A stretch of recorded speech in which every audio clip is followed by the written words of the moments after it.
And we will go on the record.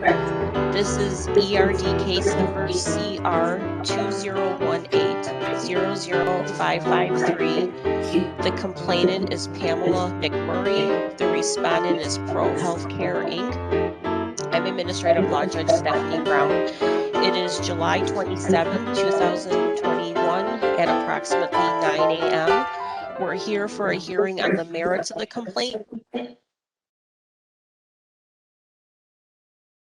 Complainant filed against the respondent with the Equal Rights Division on February 21st, 2018.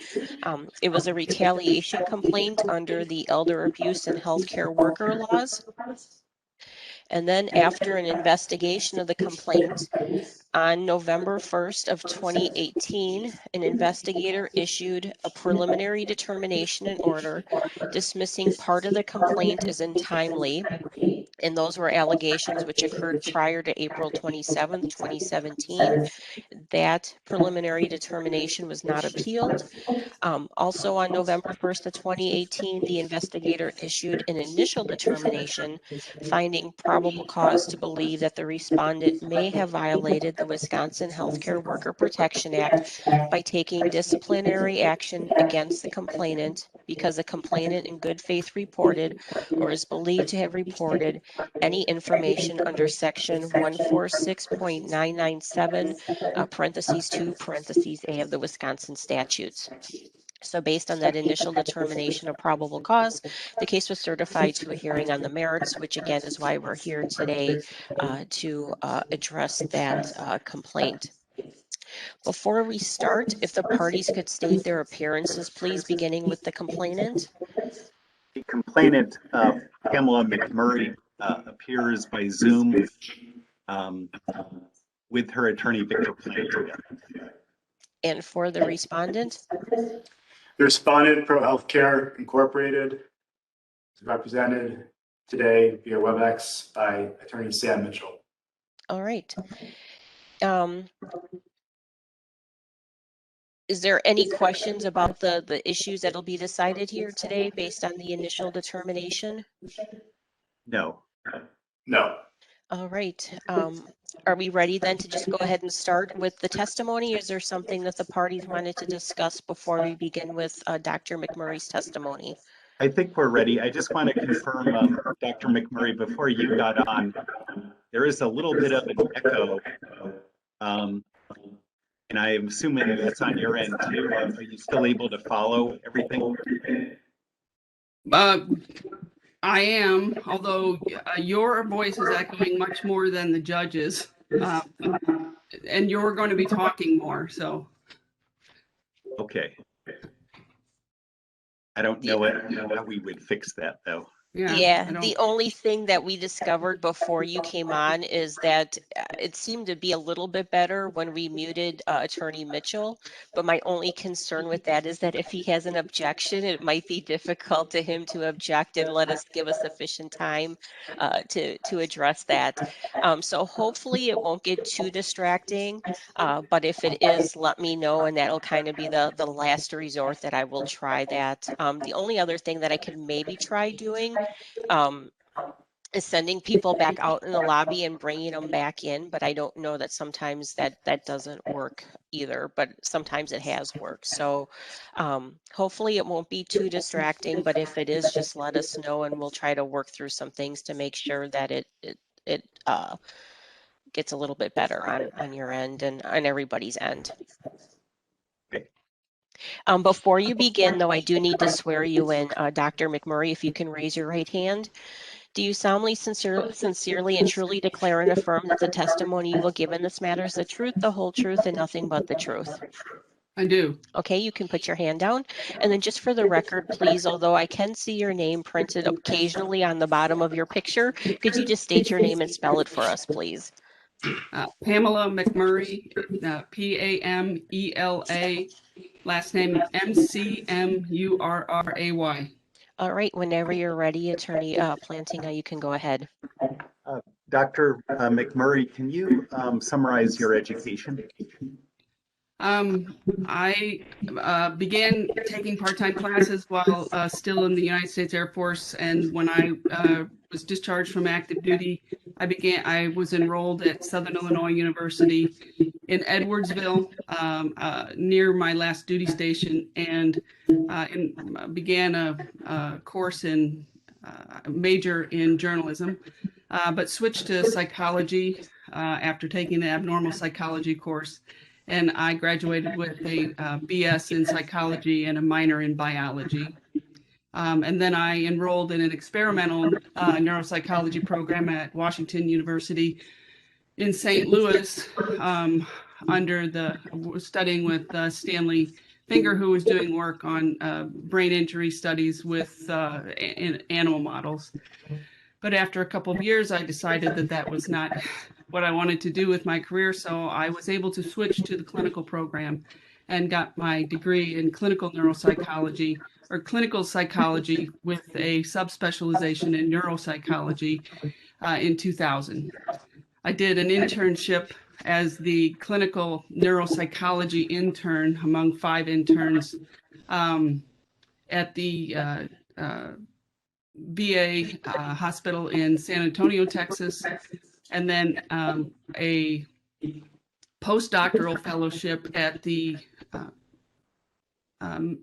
Methodist Hospital in Houston at the Houston Medical Center under the mentorship of Dr. George Ringholtz, who was trained as a neuropsychologist and then went to medical school and became a behavioral neurologist.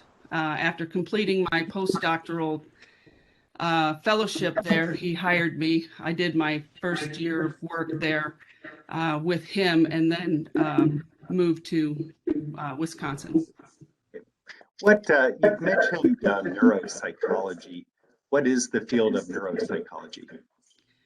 It's an applied science. It's an arm of clinical psychology that is the focus of it is the brain behavior relationships and how brain insult or brain disease affects things like behavior, cognition, the capacity to adapt,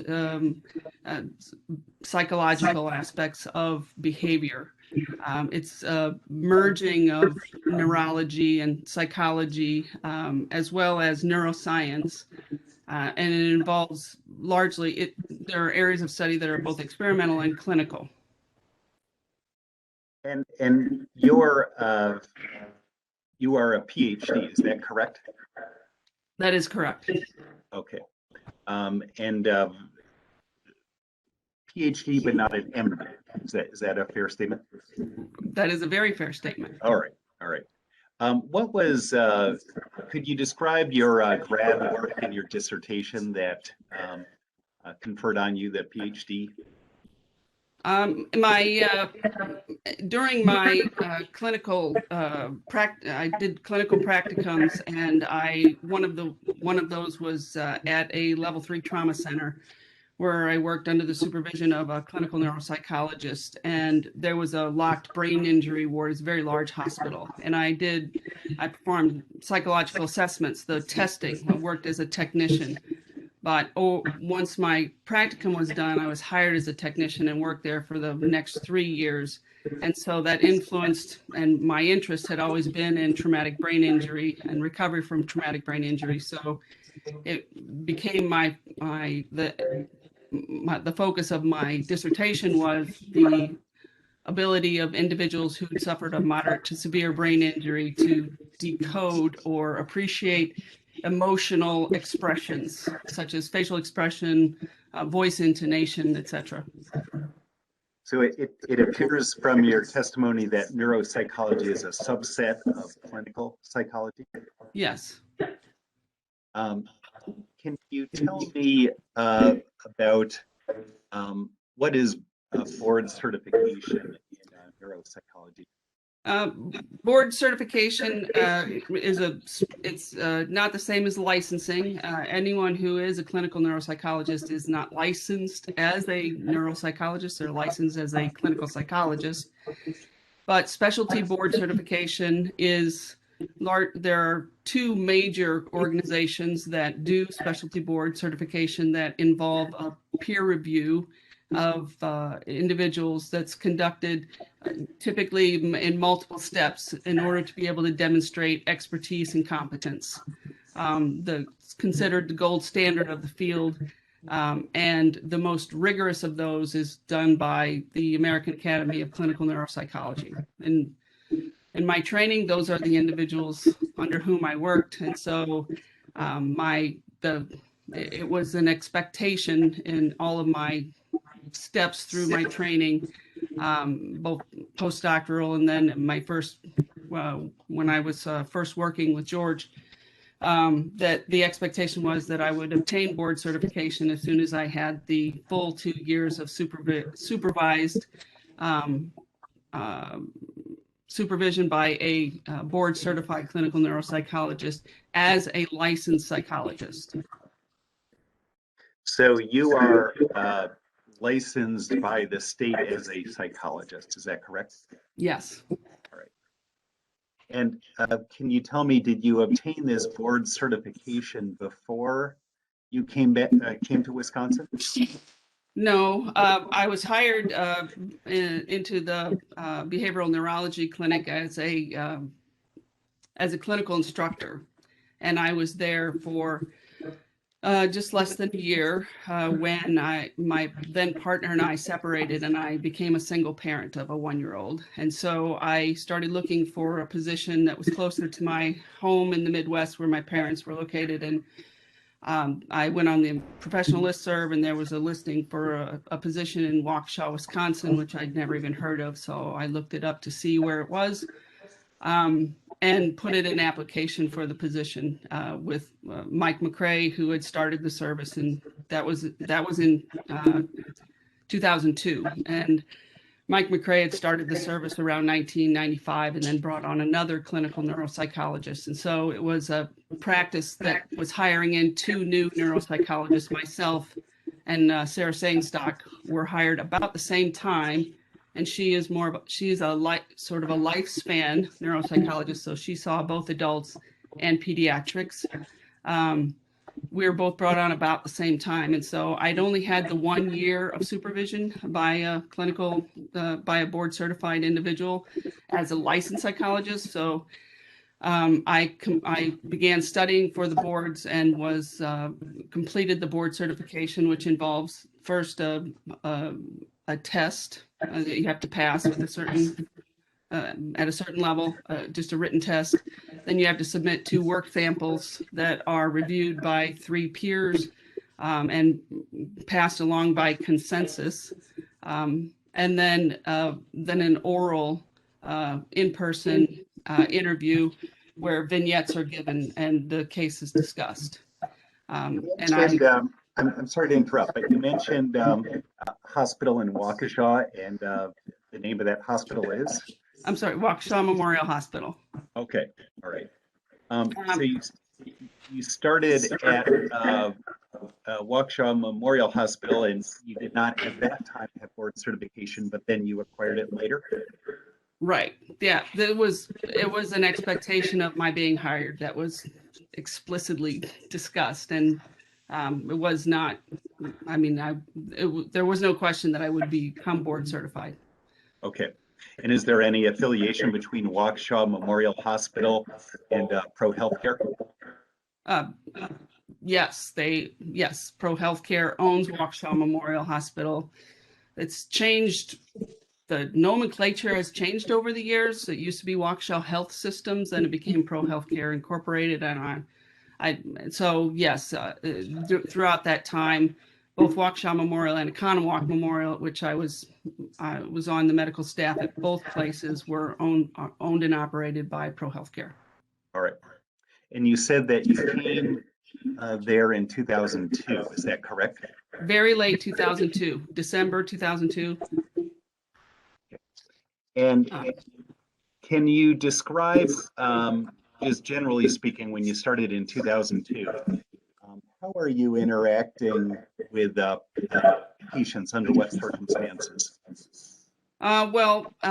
Initially when I came on board, my primary responsibilities were that of performing inpatient consultations in the hospital, which at the time had a rehab unit as well as other medical units.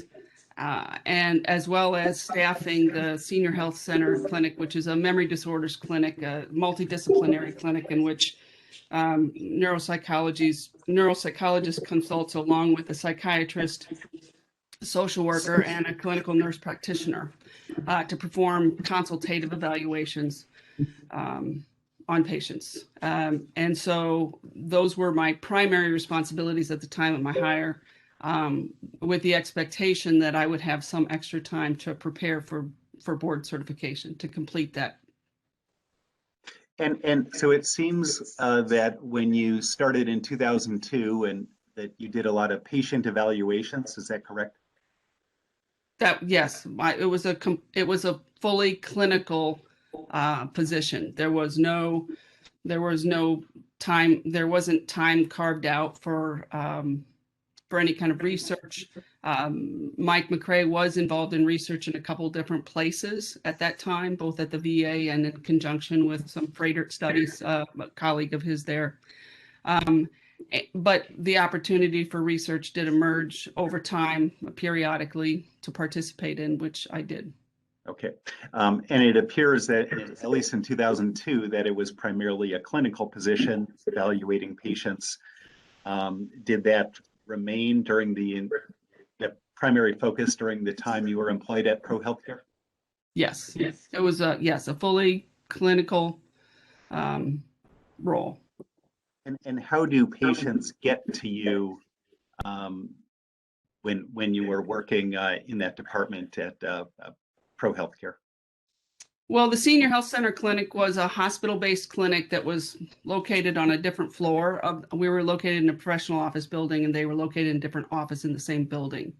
So their appointments were set up through their administrative receptionist, and I was scheduled at certain times during the day throughout the week to meet with patients and families, and perform a brief interview with the family while the patient was with the nurse practitioner, and then I would go in and perform testing with the patient, and then provide feedback to the family. So those were simply built into my schedule. There were, and the inpatient consultation service was as needed, and those referrals would come from specialists within the hospital, neurology, primary care, cardiology, and so forth, until the hospitalist, ProHealth Care switched to a hospitalist format, and thereafter, most of the referrals came from hospitalists, although there were still a few professionals. Oh, shit. Oh, I'm sorry, excuse me. That's okay. I can hear you. Yeah, I'm sorry. Pardon me. My phone rang, and I want to try and make sure that doesn't happen again. If you can give me a moment. Sure, that's fine. All right. Sorry about that. All right. And just to clarify then, for the inpatient part of your evaluation, that first came from other doctors in different disciplines, but then later it was more streamlined and it would come from hospitalists. Yeah, primarily. And hospitalists are MDs as well, right? Yes, that see patients only in the hospital. So primary care physicians no longer came to the hospital. There were a few holdouts, but mostly the patients were seen by hospitalists. All right, and we may cover this later, but I'd like to just have you explain. So clinical psychology, a subset of that is neuropsychology. Is there also a discipline called neuro-oncology? Well, neuro-oncology is a field of medicine in which that deals with brain cancer, so brain tumors, but also other types of cancer that can affect central nervous system function. So neuro-oncology is a subspecialization within neurology, and it is, but there are patients who who have brain injuries from, or brain resections rather, or brain tumors that impact their behavior and function and cognition that are frequently referred for neuropsychological evaluations. And so there are, it's a common referral is from neuro-oncologists who are seeking to answer a variety of questions, the ability to return to work, the ability to make decisions on their own, etc. So if I understand you correctly, that neuro-oncology is something under the discipline of neurology, but they would make referrals to clinical psychologists, like those routinely. Okay. Yes. Right. Okay. You indicated that you were hired in 2002. Can you tell me about a hire at ProHealth in 2011? Yes. Okay, and who was hired in 2011? Well, we hired into the service Dr. Evan Schwarz. And Dr. Schwarz is like yourself, a licensed psychologist in the state of Wisconsin? Yes. And he remained with that license throughout the time you worked at ProHealth? Yes. Okay. And you said that he was hired in late 2011. Was there a vacancy? Were you adding to the department? How would you describe that? Well, so sort of going back a little bit, in 2008, Mike McMurray, who had always led the service, was tapped by ProHealth to become the director of a new arm of ProHealth, the Neuroscience Center. And so he became much more involved in hiring of specialists who would staff the neurosciences, and approached me about taking over as the clinical director. And I was a little reluctant based on not having had that type of experience before.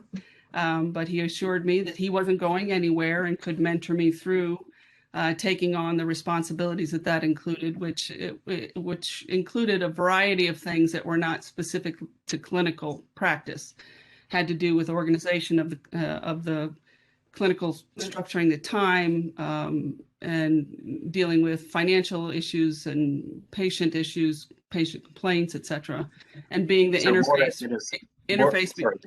More administrative work than just clinical work. Right. Okay.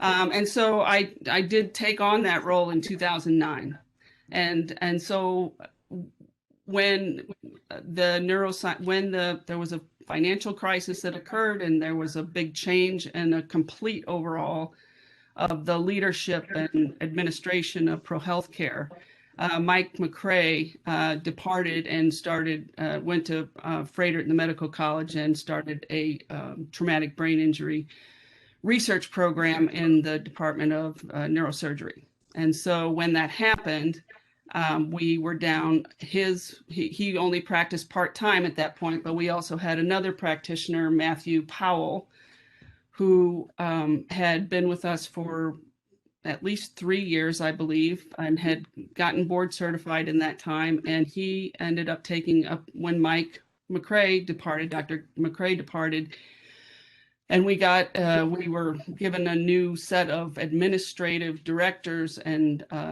oversight. He took a position with his mentor in Rochester at the Mayo Clinic. And so he departed. So that left two providers who see adults, which was myself, and I was the only full-time practitioner, and Dr. Ray Kemper, who had been part-time since the birth of her first child. And so Dr. Ray Kemper's first name is what? Gina, Gina. Right. Could you spell her last name if you know how? REHKEMPER. McPer. Thank you. And how about McMurray? McCrea.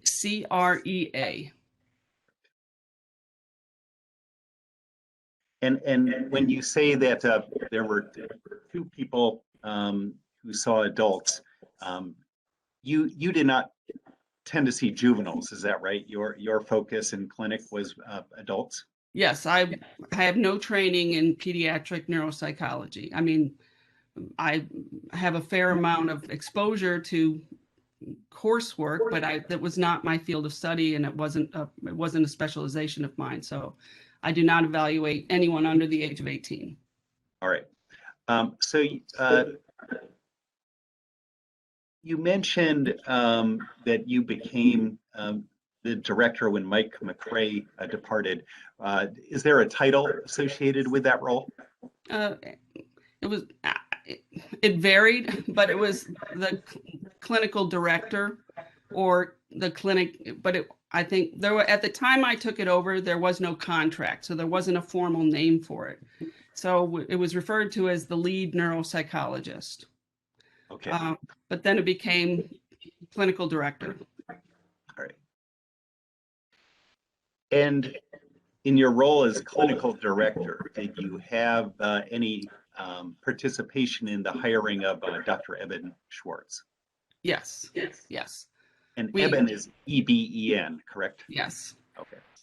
And what role did you play? Well, after explaining and experiencing extreme stress because of the amount of work that we were trying to be able to manage, Dr. Akemper and myself had approached the new director about hiring someone else. And so we interviewed several people. Initially, she had asked us, she didn't have an awareness of how difficult it would be, that it would require a national search in order to find someone that we could hire. So I said that in the past we had used the Patrick Copeland, who is the physician recruiter, and we brought in a couple of individuals and made the offer to one individual who was currently in Colorado, was originally from Milwaukee, and was looking to potentially return to the Milwaukee area. He was already board certified, which we were looking for someone who was already board certified so that we could have someone who would be able to hit the ground running in multidisciplinary clinics and doing rehab consults and doing inpatient consults, because some people in postdoc, you get exposure to certain clinical populations and certain clinical locations, but not all of those things. And so we were looking for someone a little bit more senior, and an offer was extended, and he eventually declined. We did not interview anyone who wasn't board eligible, given that the expectation was that they would become board certified. And so the only other applicant that met that criteria was Dr. Schwarz. And our only concerns were that his clinical degree was in counseling psychology, and he had gotten his neuropsychology training during his internship and postdoctoral fellowship, as opposed to during his graduate education. Why is that important? His background and training is not as extensive in terms of neuroanatomy, neurophysiology, neural systems, etc., that are part of a subspecialization. It's not that unusual, and in order to be board eligible, you have to have a certain number of experiences that are supervised, and so you can obtain those during clinical internships, pre-doctoral internship, as well as fellowship.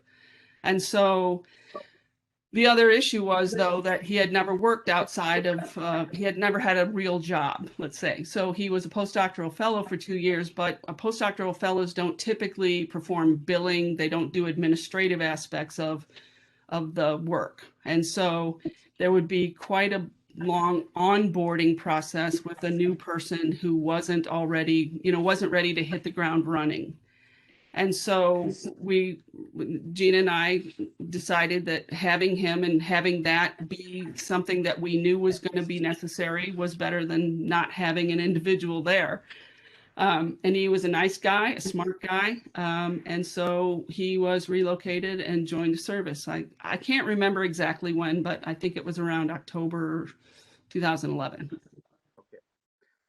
And was there anything said about his obtaining board certification when he came on board? Yes, during the interview process, we talked with him about it. Gina and I both did. He already expressed his intention to do that. He knew it was a expected goal, and he was brought on with the expectation that he would become board certified. In your work as the lead neuropsychologist or clinical director, whatever title you put there, how often would you get to work with Dr. Schwarz? Frequently. Initially, both Dr. Akemper and myself would accompany him. He shadowed us at each one of the specialty at the specialty clinics, which at the time included a traumatic brain injury clinic and a traumatic brain injury and concussion clinic that was a multidisciplinary clinic with a nurse and a physiatrist, a rehab doctor. And the Senior Health Center clinic, which was the memory disorders clinic. And in between the time that I was hired and he was hired, there was also a joint venture rehabilitation hospital that was built a few miles away from ProHealth that was jointly owned between Centare and ProHealth, and we staffed that in order to perform consultations there, as well as participate in multidisciplinary rehab meetings with the physiatrists and other therapists. And so we accompanied him to each one of those locations and oriented him to how things were done. He reviewed reports of ours from each one of those settings, as well as inpatient consultations. So getting to know different units, different hospitals, introducing him, etc. So, frequently throughout the first 6 months, there was pretty close supervision of him by either myself or Dr. Akemper. You mentioned reports. Was that something that he had in his experience prior to coming to ProHealth? Absolutely. Yes, but the nature of reports, the structure of reports varies. It differs depending upon the referral source and the setting. So, for instance, an inpatient consultation, there's a specific question the referring physician is asking, and there isn't a need to gather a whole bunch of history. It is a very quick, often very brief assessment that's done with someone who is in the hospital, so often acutely ill. And so that is very different than seeing an outpatient and doing a fully comprehensive evaluation, as well as the senior health centers. It's a briefer report. The report style is different and the structure of it is different. And the goals of communication are similar, and there are certain aspects of it that are consistent, but they're slightly different in each one of those places. So we gave him sample reports. And when you say in these different places, you're talking about the distinction between inpatient and outpatient? Yes.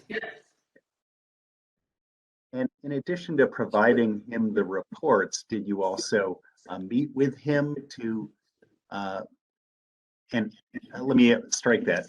In addition to providing him reports and the shadowing that you talked about, did you also meet with him periodically to go over cases?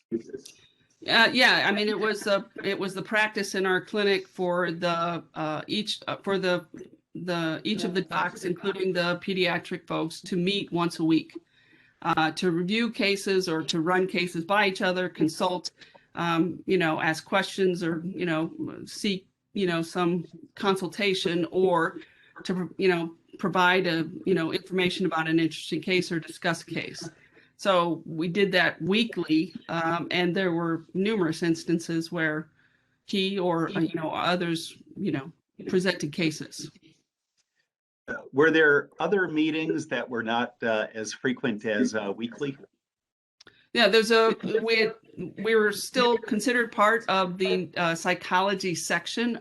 We were allied members of the medical staff. That nomenclature has changed too. We're allied health professionals. And so we were considered an area of specialty medicine.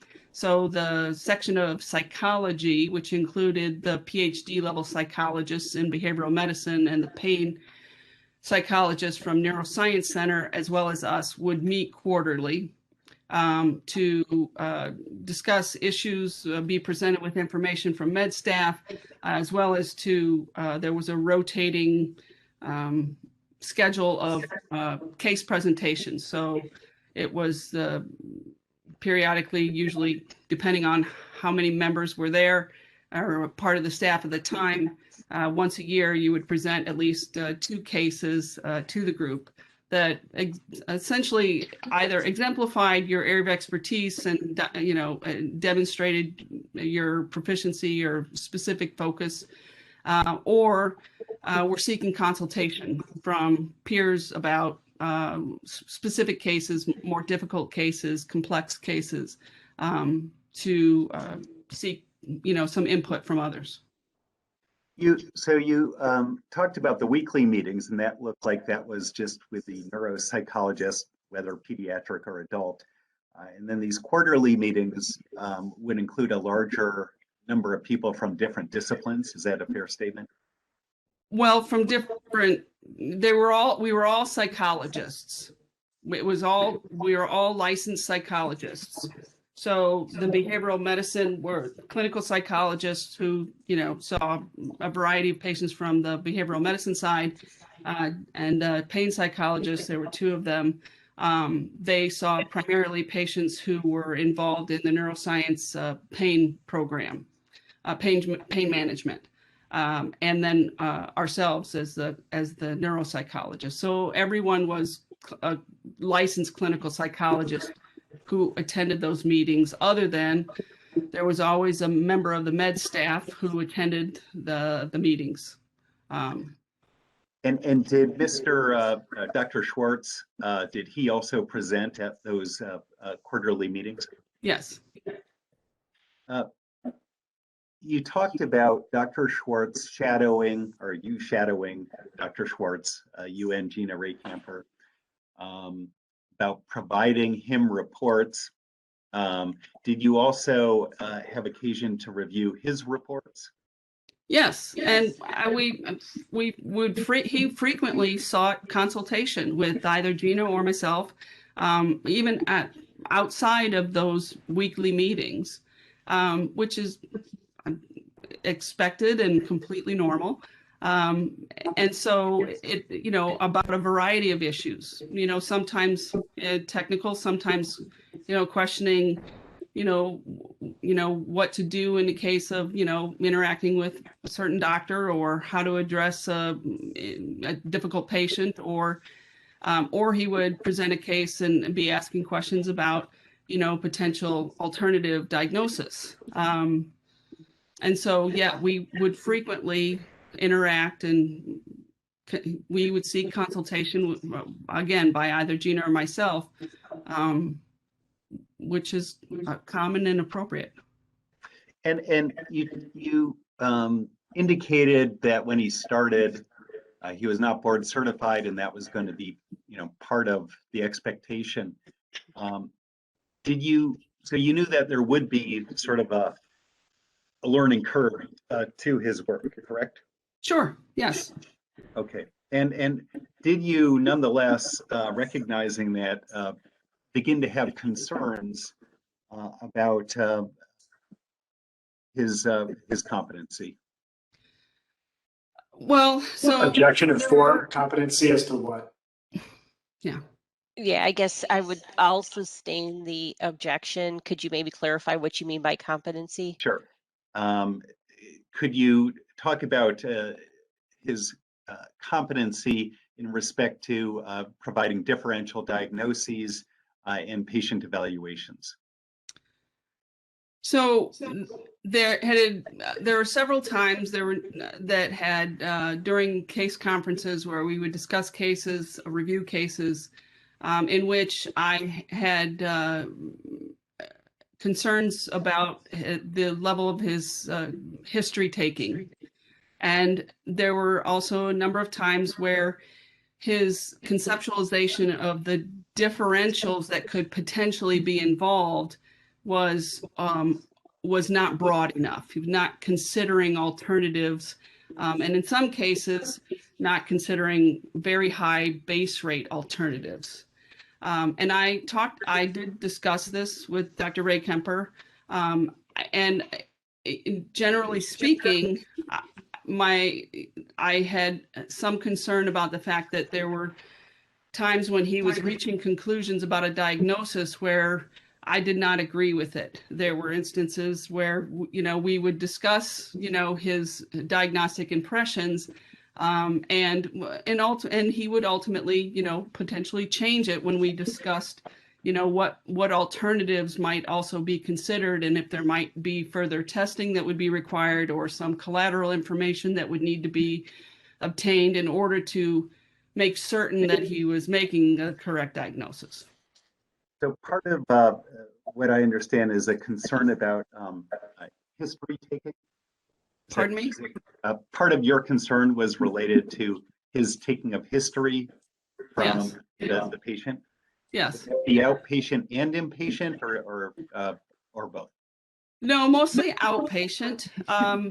During the weekly meetings, there were numerous times where both Gina and myself would ask a question when he was presenting the case and the symptoms and the findings. And for instance, we would ask about if there was any psychiatric history in the family or with the patient, or if there was any neurologic history with the family. For instance, a history of early onset, dementia or some kind of neurologic disease that is potentially heritable. And numerous times when I would ask this question, he would not have asked the question, or a history of alcoholism, or how much, assessing the level of alcohol use.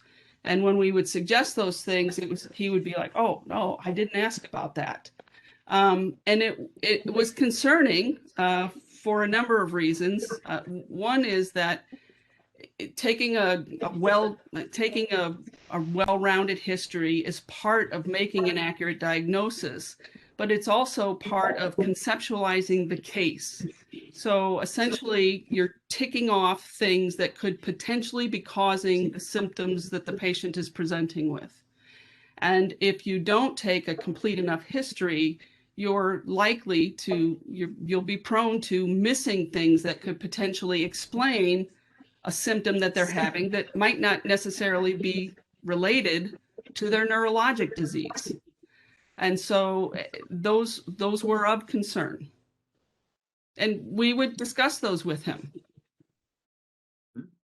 And the you talked about the meetings with Gina Raycamper where this was apparent.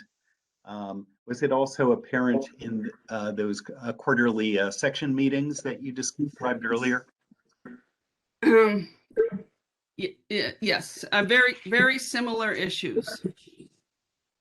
Can you think of one quarterly section meeting where he had presented? You talked about a sort of a rotating cast of presenters.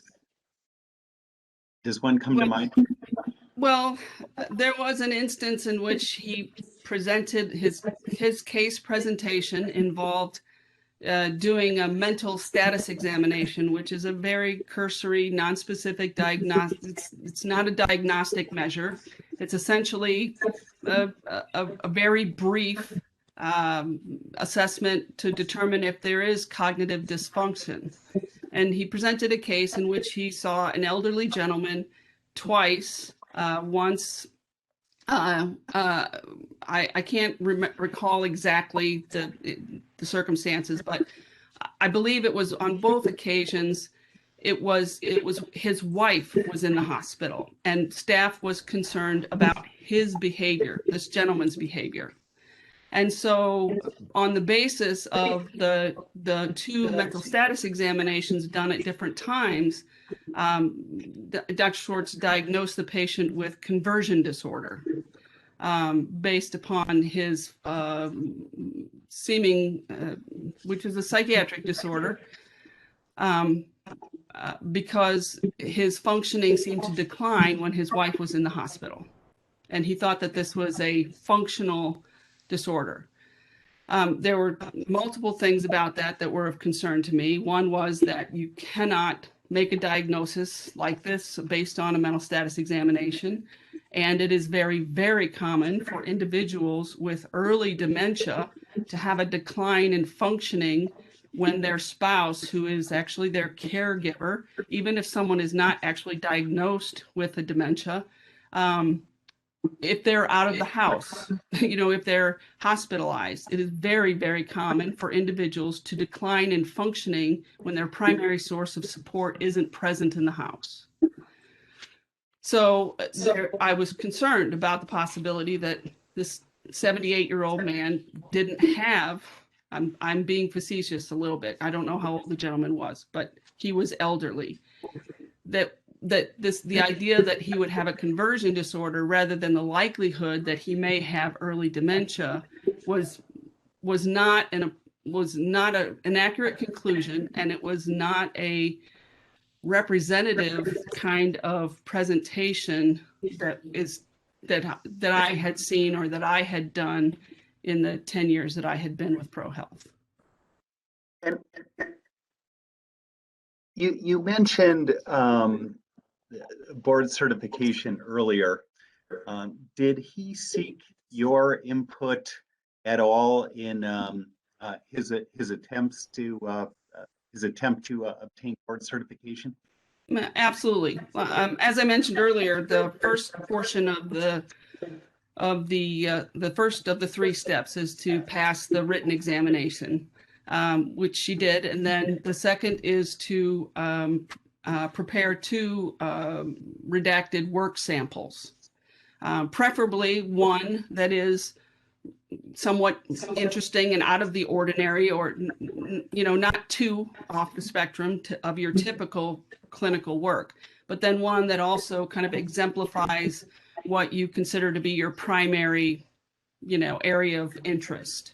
And so he did prepare two work samples, and when he asked me to review them, I did, and I told him that one in particular, I had concerns about the fact that he had not performed a couple of measures that would get at executive function, which is often, this was a case of MS, which is oftentimes a dysfunction found in individuals with MS, with multiple sclerosis.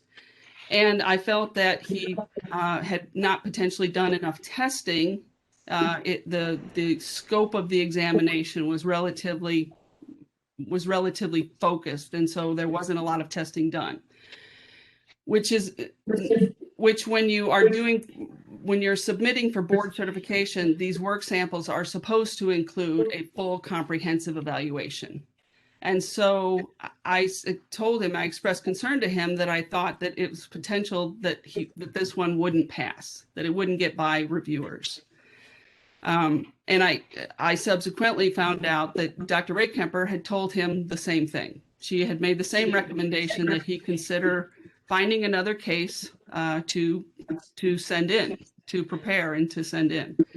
And he did not.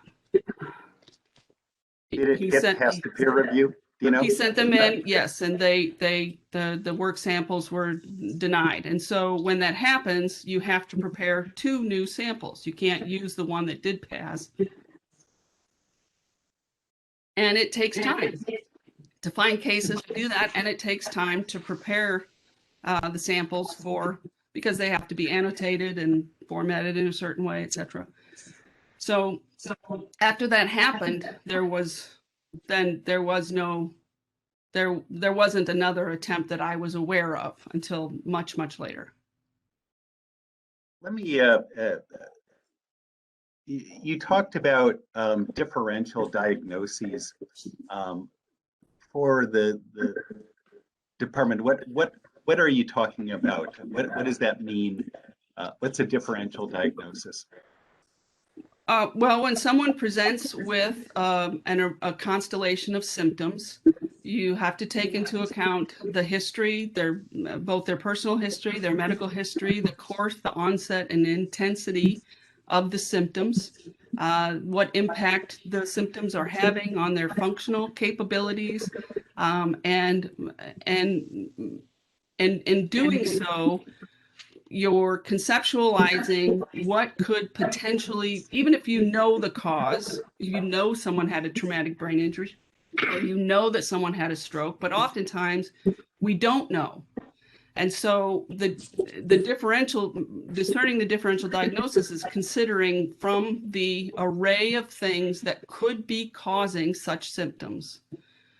What are we seeing in the test findings, in the history, in the patient's clinical presentation that points us in the direction of something, a constellation of symptoms that is consistent with a specific diagnosis? And so essentially you're going through a list of, in your head, going through a list of things that could potentially cause this type of symptom. Should I wait? Are you? Oh, I don't know what happened to Mr. Mitchell. I think he's back on my screen now. There he is. Okay. Okay. Is he frozen up? Yeah, it looks like you were frozen for a little bit, Attorney Mitchell.